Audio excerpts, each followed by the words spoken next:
Assalamualaikum warahmatullahi wabarakatuh. Alhamdulillah, alhamdulillahi rabbil alamin. Wa bihi nasta'inu ala umurid dunya waddin. Wassalatu wassalamu ala asyrafil anbiya'i wal mursalin Sayyidina wa maulana Muhammadin wa ala alihi wa sahbihi ajma'in. Rabbi israh li sadri wa yassir li amri wahlul 'uqdatam min lisani yafqahu qawli. Amma ba'du. Hadratal mukarramin, para alim ulama, para kiai, wabil khusus pengasuh pondok pesantren Raudhatus Salafiyah Kiai Bahrudin lan ibu nyai, para asatidz, ustadzat, wali santri, teman-teman santri pondok pesantren Raudhatus Salafiyah yang saya banggakan. Alhamdulillah, pada siang hari ini kita bisa berkumpul bersama, bermuajahah dalam rangka haflatut tasyakkur dan khatmil Quran pondok pesantren Raudhatus Salafiyah dalam keadaan sehat walafiat, tidak kurang suatu apapun, tidak kurang kesehatannya, baik kesehatan jasmani ataupun rohani ataupun kesehatan kantongnya ya. Semoga panjenengan semua diberikan kesehatan selalu, rizki yang lancar. Kalau masalah rizki paling lancar ya Bu ya, paling kenceng kalau masalah rizki. Tapi ibadah itu kalau misalkan rizkinya tidak lancar, ibadahnya tidak ikhlas, susah ikhlasnya. Makanya kalau pengen ibadahnya bagus, maka kita harus terus berusaha supaya rizkinya dilancarkan oleh Allah Subhanahu wa Ta'ala. Cara melancarkan rizki itu bagaimana? Cara memperlancar rizki itu salah satunya adalah dengan cara memondokkan putra-putri panjenengan. Kalau putra-putri panjenengan itu mondok, maka panjenengan sebagai wali santri itu pasti akan mendapatkan rizki tambahan 2 kali lipat, 3 kali lipat, 4 kali lipat dibandingkan sebelum panjenengan itu memondokkan putra-putri panjenengan. Itu adalah janji baginda Nabi Muhammad SAW. Itu adalah janji Allah Subhanahu wa Ta'ala.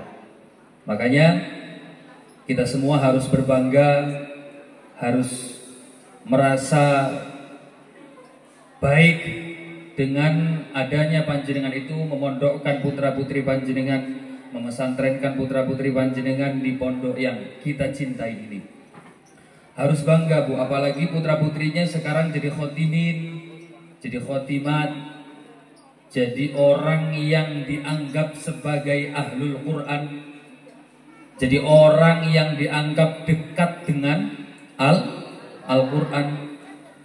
Ini semua kan khotimin khotimat ini adalah orang yang mau ngaji, orang yang mau belajar tentang kalamnya Allah Subhanahu wa Ta'ala. Itu adalah anugerah yang luar biasa yang Allah berikan kepada kita semua.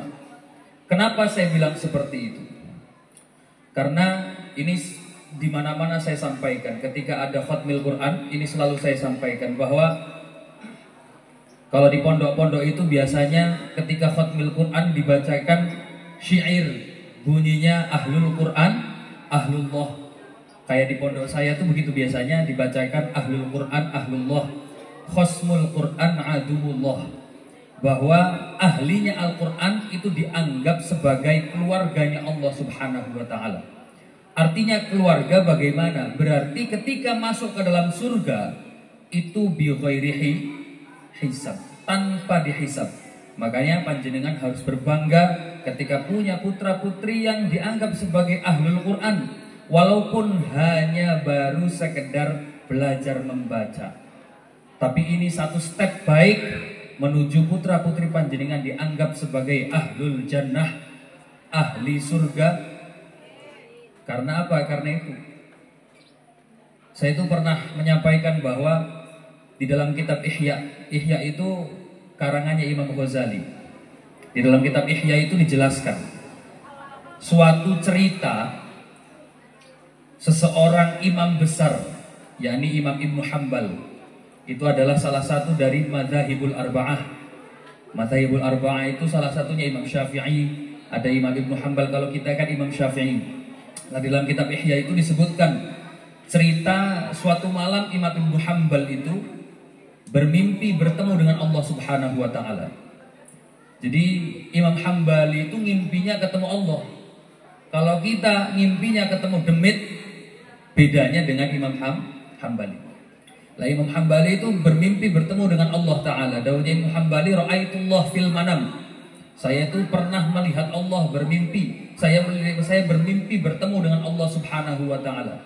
Kemudian di dalam mimpi tersebut Imam Hambali itu menyempatkan diri untuk bertanya kepada Allah. Imam Hambali tanya kepada Allah, ma afdalu ma taqarraba bihi al-mutaqarribun ilaih. Imam Hambali matur kepada Allah, tanya, amal apa ya Allah yang dilakukan oleh orang-orang yang mendekatkan diri kepadamu yang paling utama itu apa? Kemudian Allah berfirman kepada Imam Hambali, dawuhnya Allah, bikalami ya Ahmad, dengan kalamku wahai Ahmad, dengan Al-Quran wahai Ahmad. Terus Imam Hambali itu matur lagi, muskil lagi. Tanyanya gimana? Bifahmin au bi ghairi fahmin. Harus paham atau enggak ya Allah? Kita tuh dianggap melakukan amal yang paling bagus untuk mendekatkan diri dengan panjenengan tuh yakni Al-Quran, harus paham atau enggak?